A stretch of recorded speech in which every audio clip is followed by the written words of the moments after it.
And good morning once again, my brothers and sisters. Welcome to another Living Hope Today. Today we find ourselves turning a page, so to speak, in Genesis. We're going into chapter 37. We're about to discover how God uses Jacob's favorite son, Joseph. You know, it'll start out so innocently, and Joseph really doesn't understand the impact of what he's telling his brothers, but bad things are going to happen to Joseph. I mean, really hard things are going to happen to Joseph as we get from here to the end of the book. And we'll talk about them as we get to them, but I just need you to understand that even in the midst of the pain and the suffering that Joseph has to go through, we see that God is building him up into a man of God, into a powerful man of God. God will eventually use Joseph to save the whole nation Israel. It's profound. Nonetheless, we start here today in chapter 37. Here we go. Jacob lived in the land where his father had stayed, the land of Canaan. And what we need to just focus on, again, 36, remember chapter 36? Esau is, he's got a bunch of descendants and he's living in Edom. Well, God didn't promise to give his people Edom. God promised to give his people Canaan land. And so Jacob is right in the middle of where he is supposed to be. All right? And the text wants to refocus us on that very truth, that we're right back in the heart of where God has made his promise. All right, this is the account of Jacob. I find this kind of interesting. Here it is, 37:2. The account of Jacob is about to be described to us. But now what do? We start talking about Joseph. It's interesting how the text brings us to the fact that God is leading Jacob even through the turmoil of Joseph. Here we go. Joseph, a young man of 17. Okay, what does that tell us? Maybe a little bit naive about how the world works. You remember, before we go forward, Joseph comes from who? He's Rachel's firstborn. Okay, Jacob has had all these sons. All right, Leah's had 6 of the sons. Zilpah, the maidservant, had a couple. Bilhah had a couple. Rachel finally comes along, bringing up the rear with Joseph, and then she dies, giving birth to Benjamin. Remember? Okay, so we know that Joseph has a special place in Jacob's heart. Why? Because Joseph is the son born to the wife that he loved the most, Rachel. Okay, sorry, little dovetail there. Well, here we go. Young man of 17, what's he doing? He's tending flocks with his brothers, the sons of Bilhah, that was Rachel's maidservant, and the sons of Zilpah, that was Leah's maidservant, his father's wives, and he brought their father a bad report about them. And there's nothing like getting ratted out by your little brother, right? It doesn't really even tell us what he told him, what he told his dad about what his brothers were doing. He just came in and complained about his brothers. This is not the way to pursue family unity, okay? So first thing we find out about Joseph is he's willing to tell the truth about his brothers.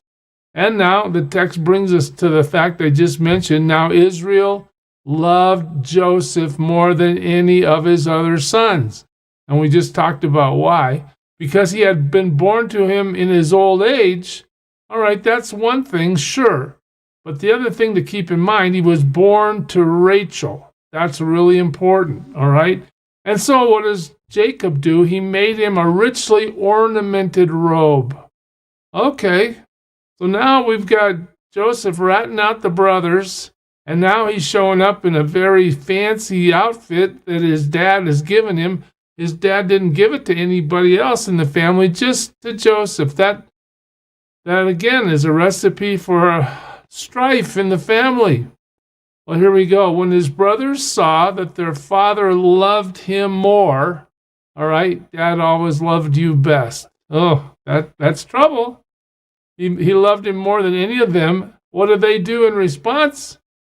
they were mature and they learned how to get along with their little brother. No, wait, they hated him and they couldn't speak a kind word to him.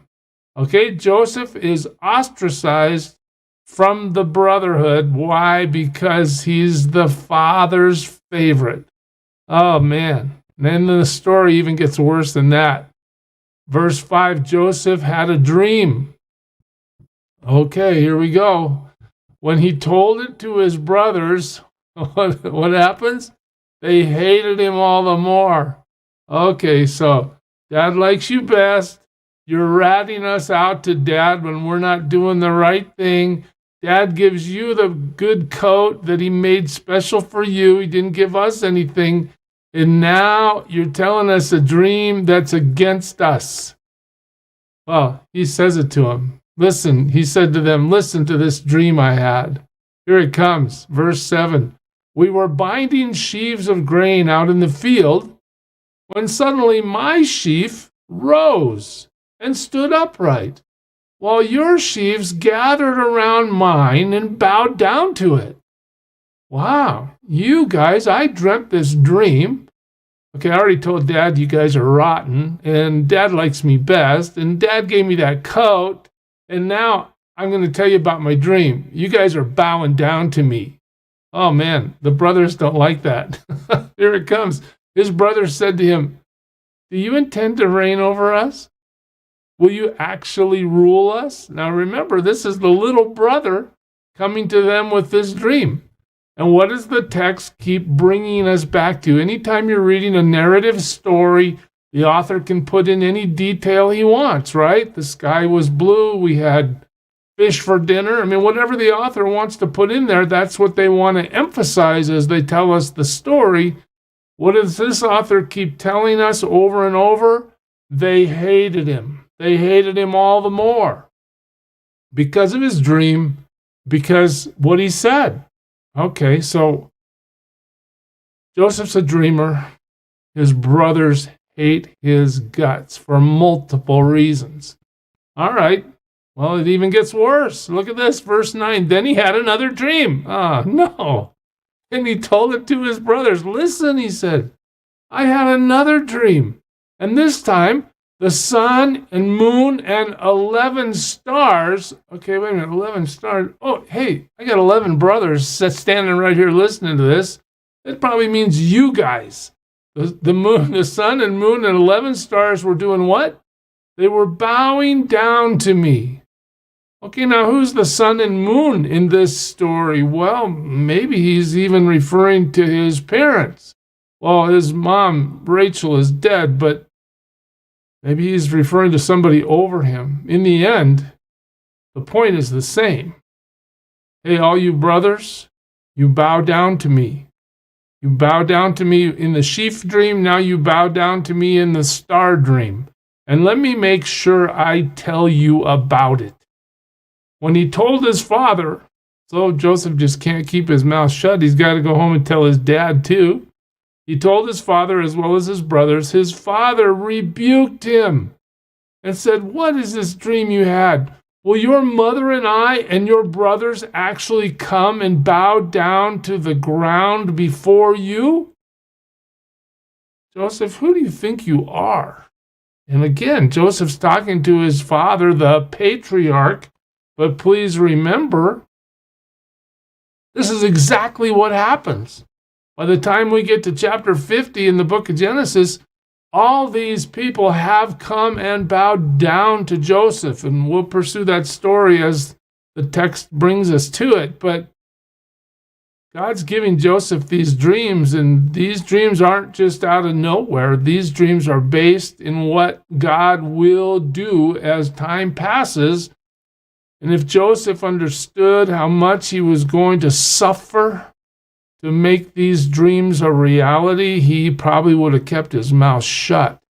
But he's 17. He's just telling them what happened. Why should they be mad at me? I'm just telling them the truth. Okay, his brothers were what?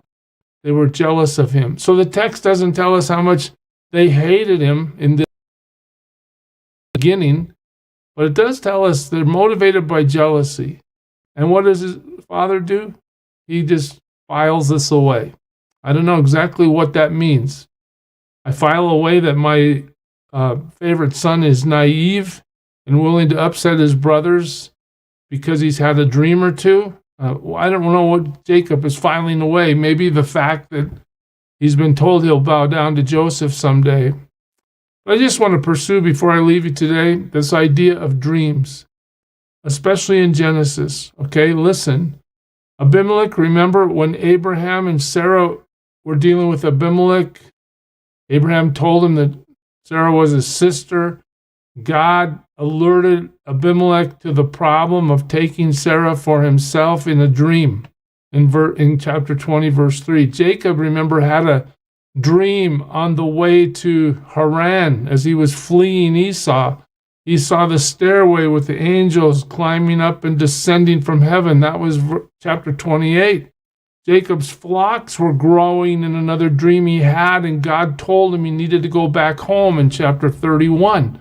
Laban has a dream. He's warned not to harass Jacob in 31:14. Joseph has two dreams that we just looked at, sheaves and stars. They're all bowing down to him, all right? And as we pursue this in the book, Pharaoh has a cupbearer and a baker that have a dream in chapter 40. Pharaoh has two dreams himself about the famine that's coming in chapter 41. Joseph interprets Pharaoh's dream in 41. I just want you to think about this. We're told in the New Testament, this is actually a quote from the prophet Joel. In the last days, God says, I will pour out my spirit on all people. Your sons and daughters will prophesy, and your young men will see visions.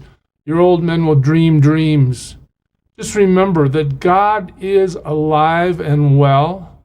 He communicates to his own, and he has this habit of helping us understand what he's going to do before he does it. Particularly in Bible times, he's continually showing them what's going to happen, or moving people around, or changing circumstances through people's dreams. And as we pursue the text tomorrow, we'll see that Joseph's circumstances are about to be drastically changed. Despite all the problems, God still has him.